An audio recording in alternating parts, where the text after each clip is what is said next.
There are lots of things all around us, exciting things that surround us. But how does it work? Do you know? How is it made? Do you know?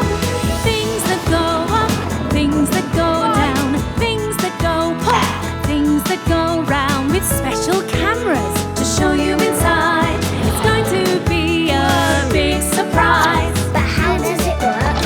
Do you know? How is it made? Do you know? Do you know? Let's find out! Hello, I'm Maddie, and tonight I'm stargazing. Have you ever looked for stars in the night sky? They look like lots of little bright dots, don't they? And sometimes they even twinkle. But what are stars? And why can we see some of them twinkling in the sky? Do you know how starlight works? Let's find out. How does it work? Starlight. To find out about stars and starlight, I've come here to a planetarium. A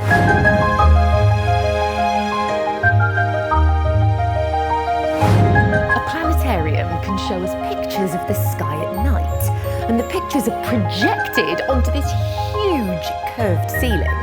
It's called a dome. It's a bit like going to the cinema. Should we see it in action? This is Colin. It's Colin's job to look after the planetarium and turn on the projectors which project the pictures onto the dome. Let's go, Colin.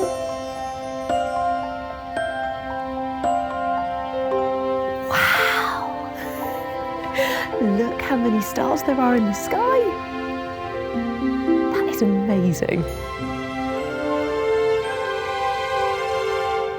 Stars make patterns in the sky called constellations. A constellation is a group of stars that make a big picture when you join them together. This one is called Leo, and it's known as the Lion constellation. This one is called Pisces. We call it the two fish. Should we see if we can find some? Look, over there, can you see 3 stars in a row? They're in a diagonal line. Right in the middle. Oh, look, there they are. Let's count them. 1, 2, 3. Those 3 stars are called Orion's belt. And if we join the stars together, they look a bit like a belt, don't they? Over there is another constellation. It's got 7 stars. And it's called the Plough. I think it looks a bit like a saucepan with a bendy handle, don't you? To find out why we can see the stars at night, I think we need to take a closer look.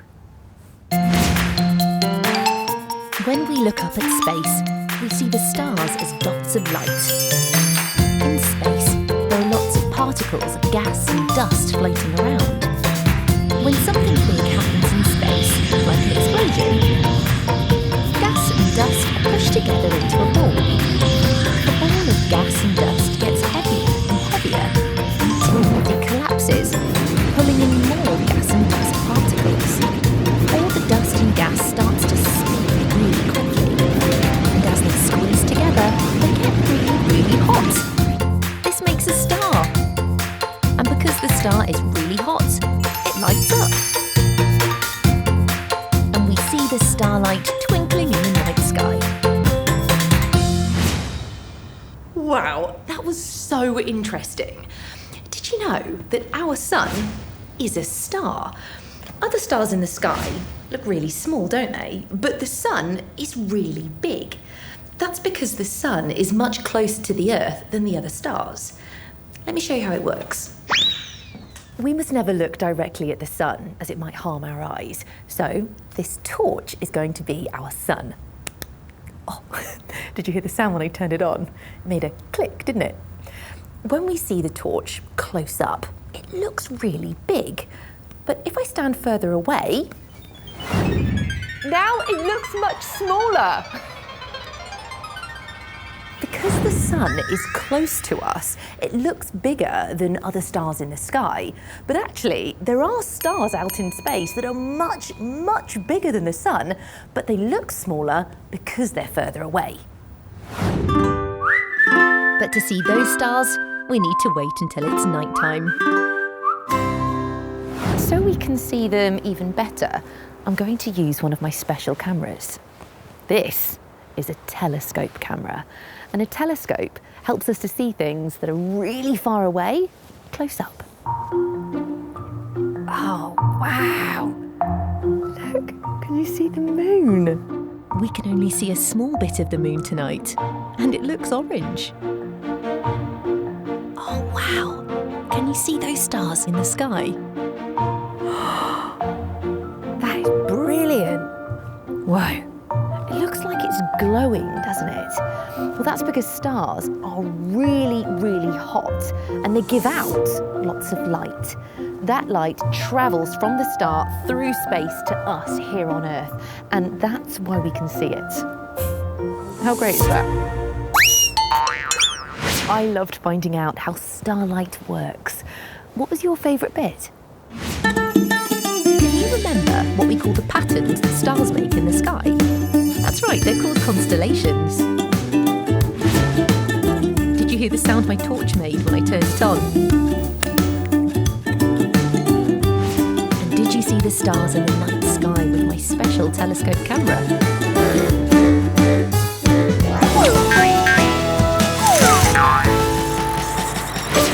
I love to look at the stars when it's dark outside, but when I'm inside, I like to relax, and sometimes I watch films. My favourites are animation films, like cartoons. Oh, hello. This is a flip book. Can you see? Each page has a picture on it. And when the pages are turned quickly, the pictures look like they're moving.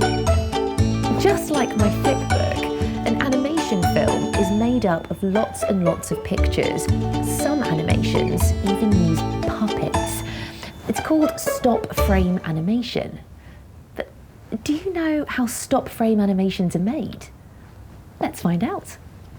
How is it made? Stop frame animation. To find out how a stop frame animation is made, I've come here to an animation studio. To make a stop frame animation, we start with this. This is called a puppet, but inside the puppet is one of these. It's called an armature, and it helps to make the puppet move when we make a stop frame animation. It looks a bit like a skeleton, doesn't it? Hello. And just like our skeleton, the armature helps the puppet stand up and move. But to make stop frame animation, you need more than just a puppet. We need a background for our animation, like these houses. This is called a set. This is George, and George is an animator. It's his job to move the puppet and take photographs. And the photographs will be used to make the stop frame animation, just like our flipbook. Today, George is going to animate the puppet so it walks along the street and then throws the ball up and down. Look, George is attaching the ball to its very own armature. It's called a rig and helps him hold the ball in mid-air. First, George arranges the ball using the rig, and then he moves the puppet into its first position. Once the puppet's in the right position, George takes a photograph. And this is called a frame. To make a stop frame animation, we need lots and lots of frames. Each time George moves the puppet and takes a picture is saved to a computer.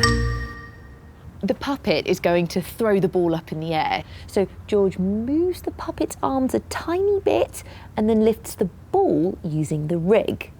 And I'm going to help by taking the next picture. That looks great, but it will take George about an hour to animate the puppet throwing the ball. So I'm going to film George using one of my special cameras. This is a time-lapse camera, which means we can film things that happen slowly, but when we watch them back, it happens much quicker. and we're set. Look, George is moving the puppet a tiny bit before he takes each photo. Oh, that look great! And now George is moving the puppet towards the ball so he can pick it up and throw it away. And George is finished. Now all the pictures have been taken, they come here to an edit suite. Whoa! Look, here are all the photographs. Before Ed puts the photos together, we need to take out the rig. Can you see Ed is colouring out the rig so it will look like the ball is moving on its own? It's a bit like rubbing out pencil with a rubber. And Ed needs to do this to every single frame for the whole animation. What else do we need to make our animation? Thank you. That's right, sound. This is a microphone and it's going to record the sounds of me walking on gravel and bouncing a ball. A bit like this. These sounds will make the animation feel and look real. And it's so much fun. Sounds great, doesn't it? That was really fun. Can you see there's a bar on the screen? That's called the timeline. All the frames are on the timeline in the right order, and Ed is adding the sounds I just recorded from the microphone.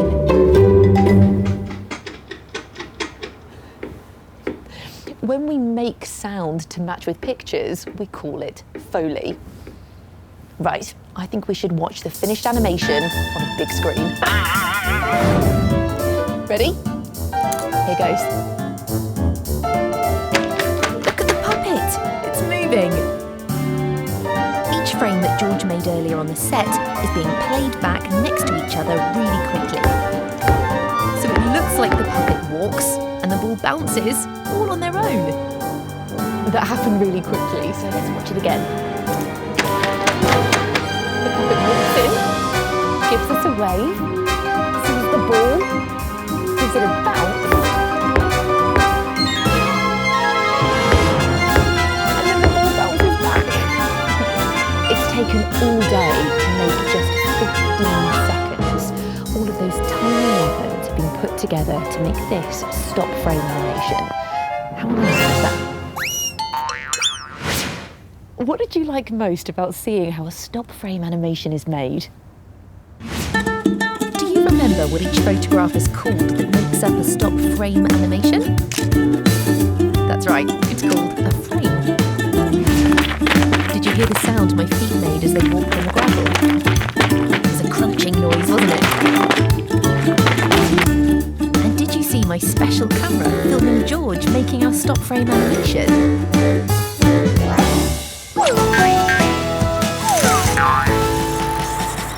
So the next time you watch a stop animation film, you'll know how it was made. And when you see some stars twinkling in the sky, you'll know how we can see them on Earth all the way from space.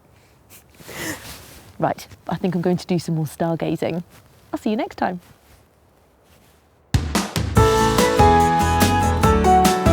There are lots of things